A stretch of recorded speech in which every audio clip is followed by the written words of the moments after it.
Hey everybody, I'm Jeff, and what I've got going today is I've got some pieces for a bullet sizer. I cast my own bullets for a few different calibers of handguns. This one's for a 500 Smith & Wesson. And the little top die that's in the press, it actually swags them. Well, this one gets a gas check on the bottom. They are actually too small for the bullet. So what I need to do is make one with a larger internal diameter to handle the size of the top of the head of the bullet, and a little bigger in the taper too. This one, it barely fits in, so when you set this into the press and you come down to shove it down through the sizer die, you've got to line it up exact, or otherwise it wants to push the bullet off to the side, which leaves marks in it, cuts them and everything else. I've basically got the same problem with one for 357 38s. It's a little closer, but it takes longer than it should to try and size them, and when you're going through one at a time to do 500 or 1,000 bullets, it takes a lot longer than it should have. We got a piece of stainless left over from another job here, so we're just gonna chuck that up. What I need is a 1/2 inch diameter, 500 thousandths. This is a little over that. I don't remember what I did check it at. Grabbed it out of the scrap. Do a quick check here and see. Yeah, it's about 550 yet right now. It's got a shoulder where it's a little bigger back farther than the second one will do. About 562. We're going to do the one for the 500 first.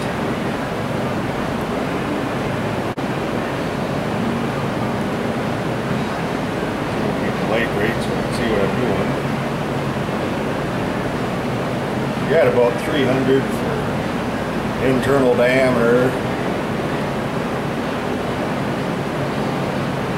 Bullet is actually about we'll call it 400 would be good. Maybe 405. Give us a little room to play. Because once you start pushing down on it, it'll hit the flat top for a semi-wide cutter and guide it straight through. And the outer edge where it contacts the bullet right now,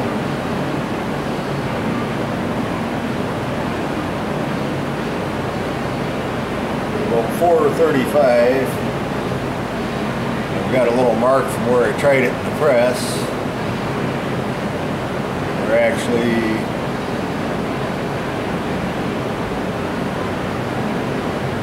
probably almost 450 there, so we'll probably take it to about 455. I'll write these down so remember. Like I say, we're about 545 out here, so I'll take another 20 thousandths or so off of that.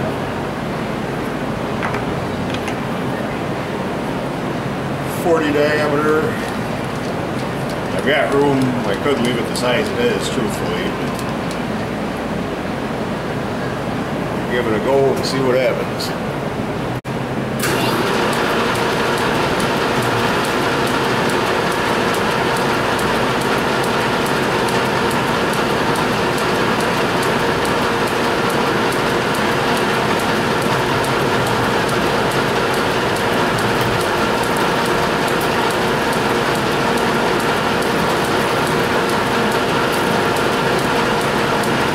As I was saying, the outer diameter is real critical. As long as I've got enough material to work with, the only thing I have to worry about is where it goes down to contact the actual lower sizer die.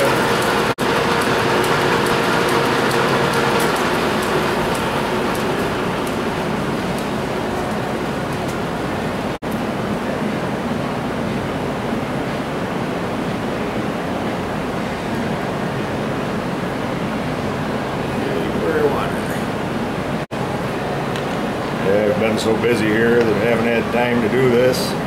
Haven't taken the time to do this, I should say.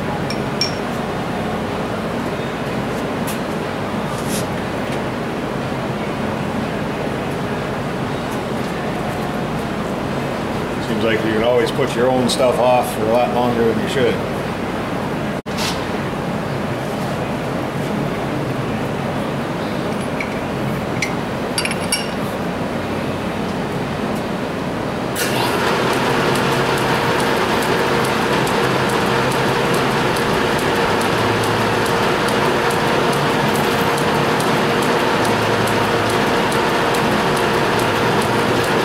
drill's a little dull.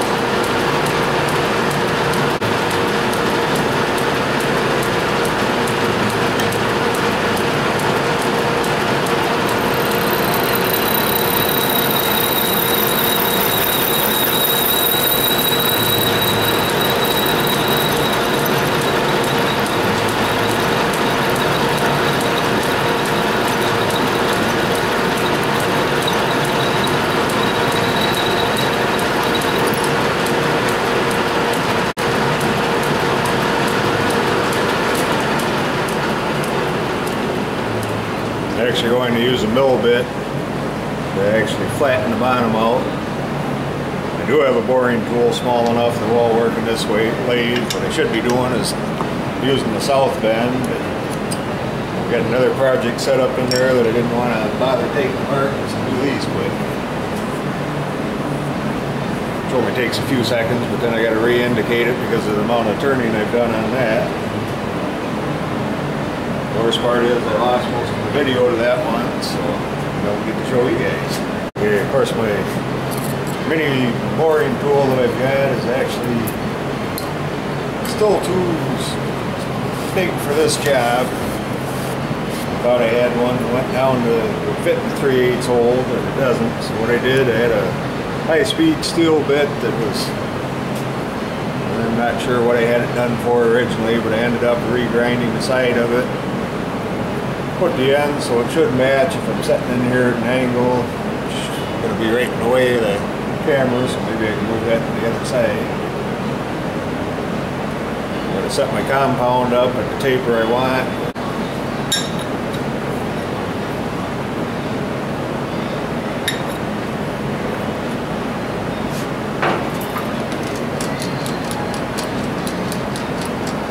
Eyeball it to get it set up. I've got the compound set almost the taper I want already.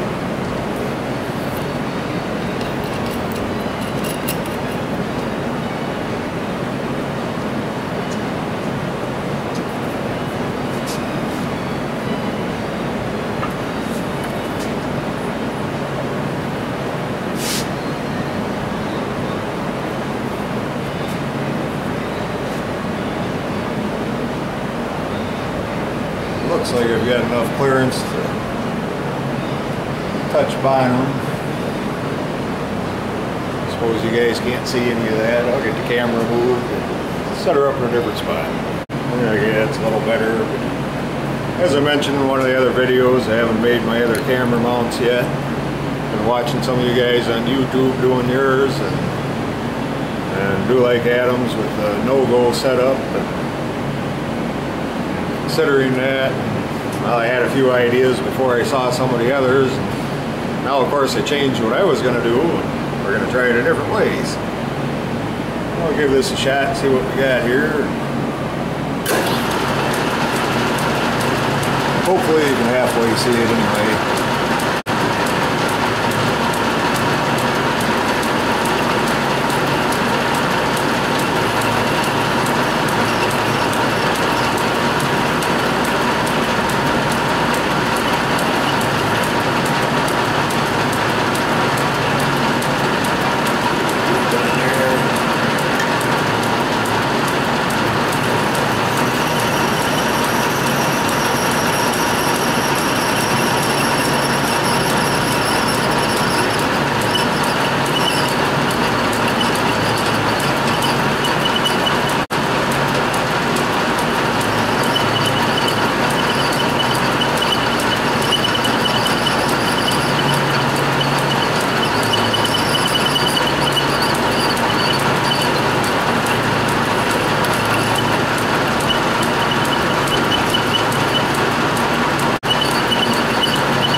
Should have done is left it a little larger diameter as long as I got room in the press. That way on this outer edge out here it wouldn't end up as sharp as it's starting to look already. That's part of the problem with the one they had, that where you can see it, it comes down to a pretty sharp edge, so if you're fuzz off, you can even see there's a few pieces of lead stuck to it. You're just a fuzz off, it slices right in. Well, if I had that edge little thicker. As they say, hindsight's always 20/20. And doing this just off the top of my head there to play around. Didn't really plan it out like I should have. Need a little more off of there yet. Then again, it's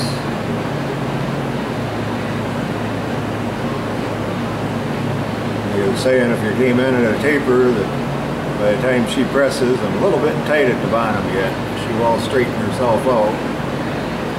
Got a little wobble there because I'm too tight and not hitting the very bottom.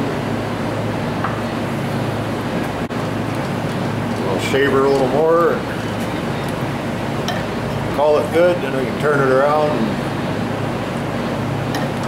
turn the shaft down. What it's got is a little pin that goes up into the top and just gets an Allen tightened against it just to hold it in place so it doesn't fall out. It doesn't need a flat on or anything that way.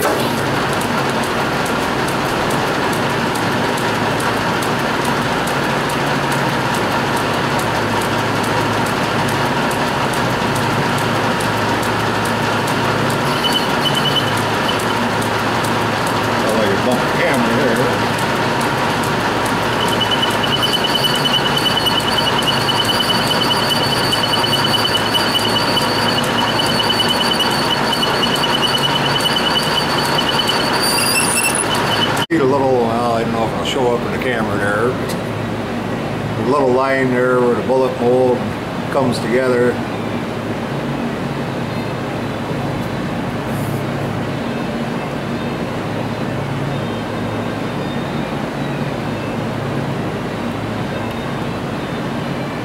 Put it in there and rotate it a bit. You can see I'm touching a little too much on this outer edge.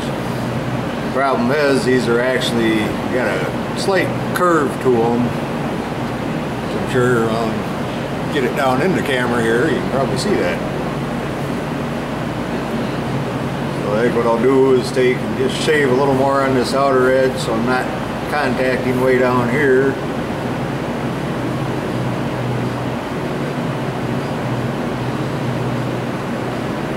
Do a few little spots, a little freehand to try and straighten her out. Like there, I didn't wiggle enough to have it show up here. So I'm gonna call that good enough. It's better than what they had. Once it starts into the sizer die to swag the sides, and what I'm talking about there, if you guys aren't familiar with bullet casting or sizing, as I said, there's a little gas check. Now what I'll do is grab one of those quick and show you too.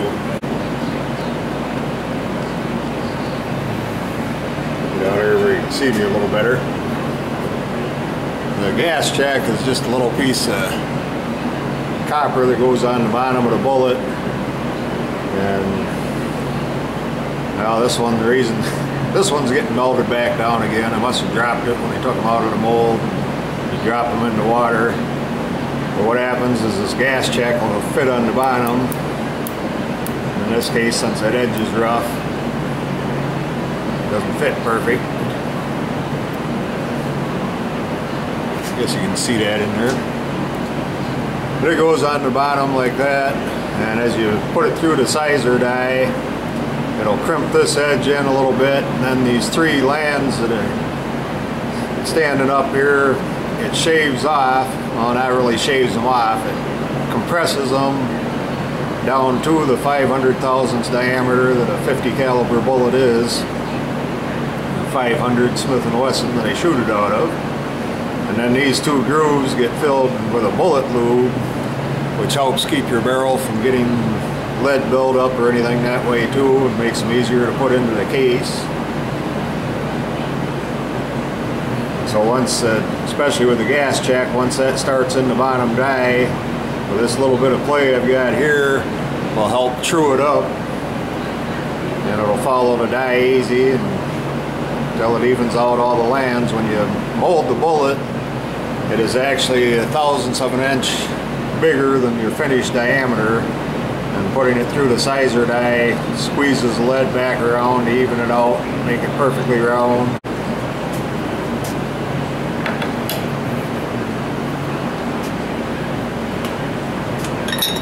Actually, this cutoff tool I haven't used yet, so as you can see, it's not set to height.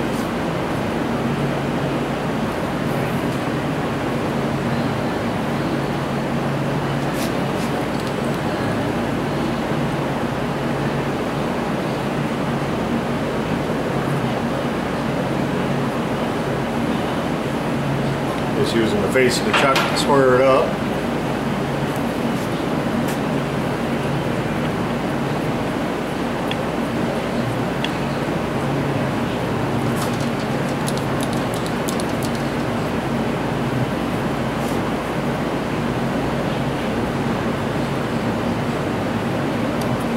Turning it around to do it, I think what I'll do is just use the cutoff tool and do a plunge in to that depth. Just do it that way, I don't have to turn it around. I don't wait yet.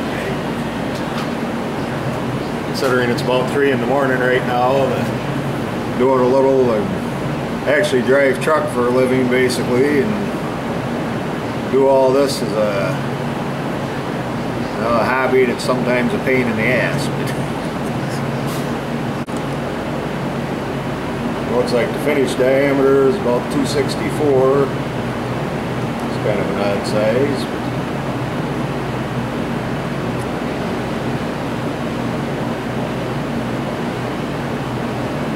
And over at 500 on that.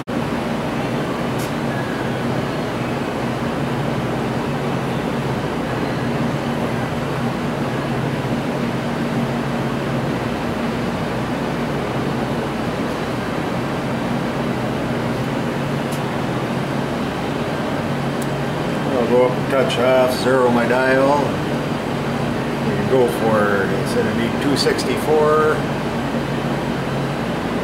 so it's 236 I need to take off, so we'll take about 100 thousandths in depth, and then we'll measure it and see what we got.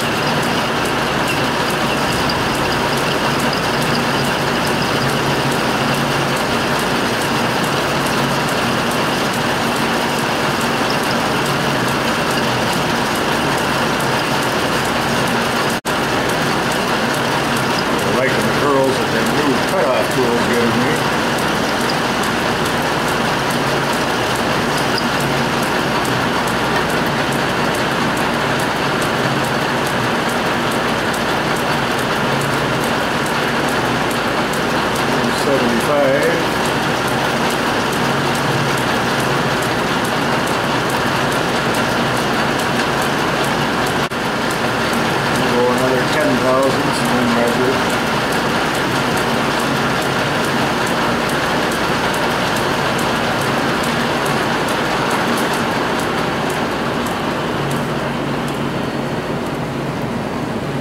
Should leave me about 16 thousandths to take off.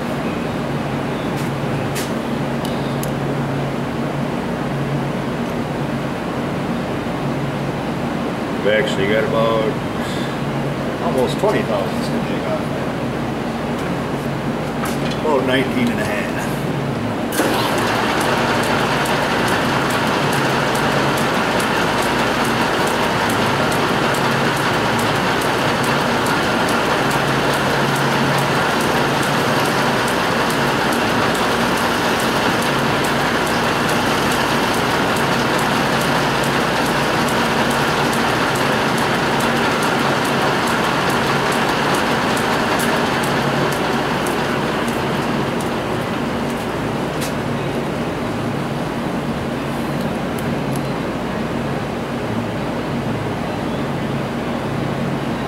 Right there we're at 65s.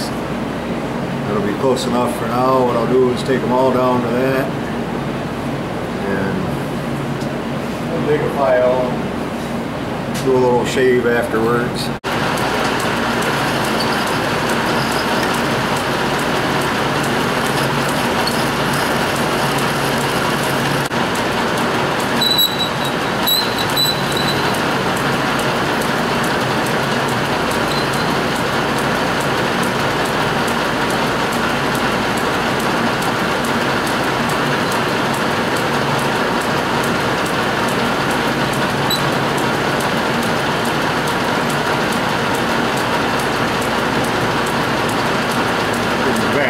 of a chuck, she's a little more solid, so that helps it out too.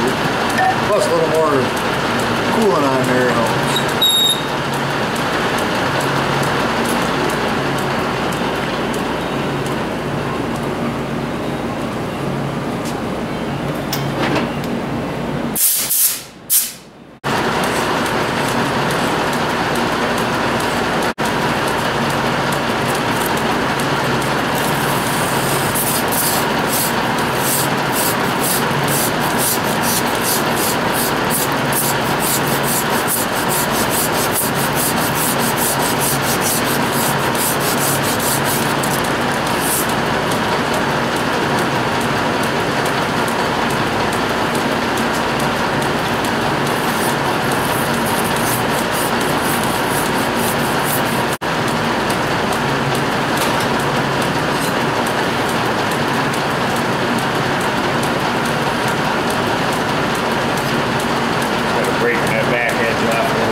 Back there,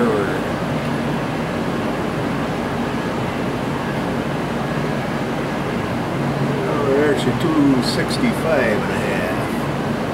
I'll grab my micrometer and check both of them. See how close my guesstimators are.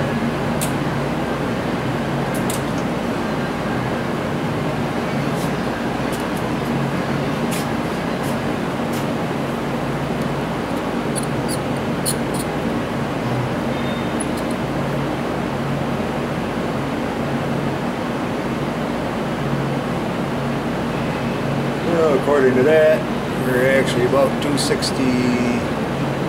Now right there we are 264. Up here we're about 263.5.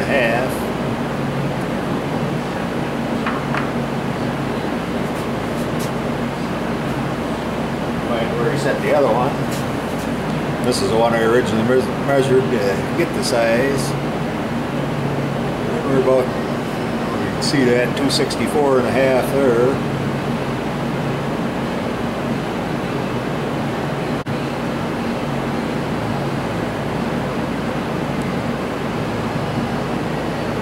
$64.5. Call that good. Close enough for who it's for.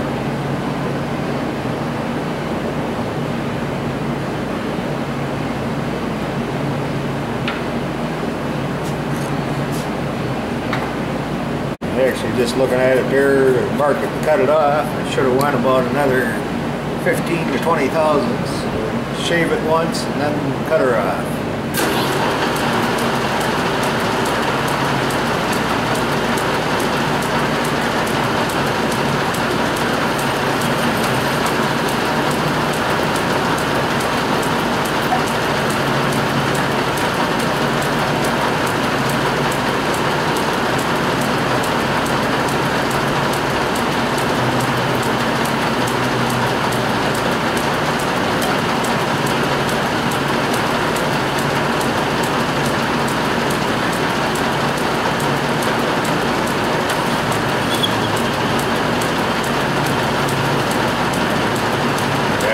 About a full cut, go all the way to cut it off.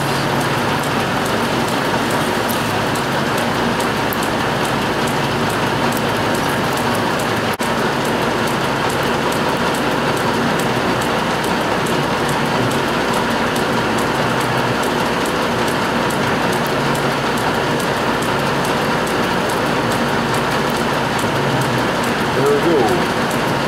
Turn around, do a little cleanup. All this one done.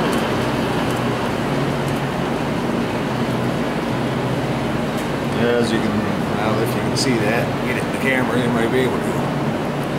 Bottom, I actually had a piece that must have caught on the end mill and left a little groove in there. Like I say, I'll take the Dremel tool and clean that out. I'm gonna sand it just a little bit, or well, with the Dremel tool, I can clean that edge off. Then we'll be good to go.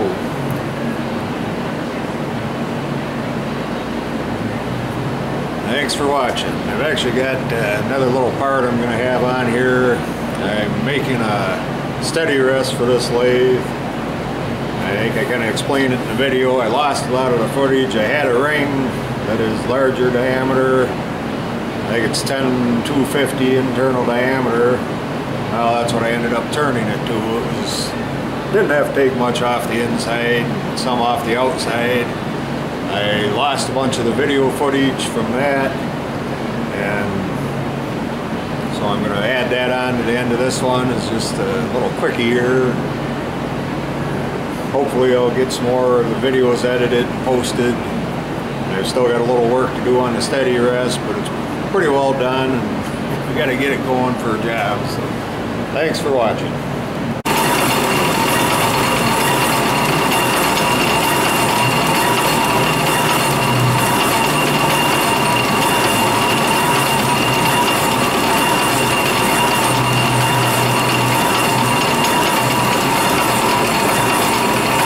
Turning down the ring, it'll well be a steady rest once I get everything done to it.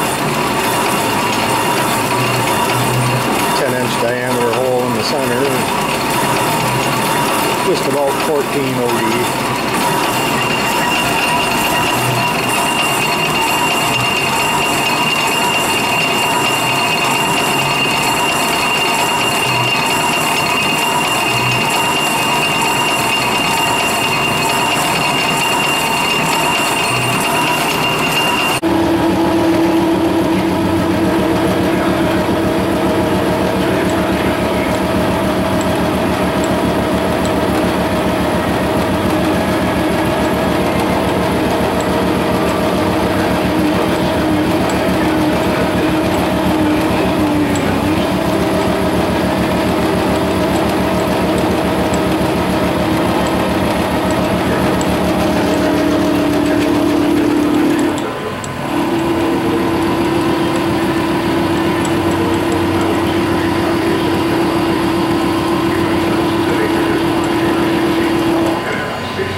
Okay, lost the video for the setting this up originally. I had some video of turning it in the lathe to do the inside and outside of it.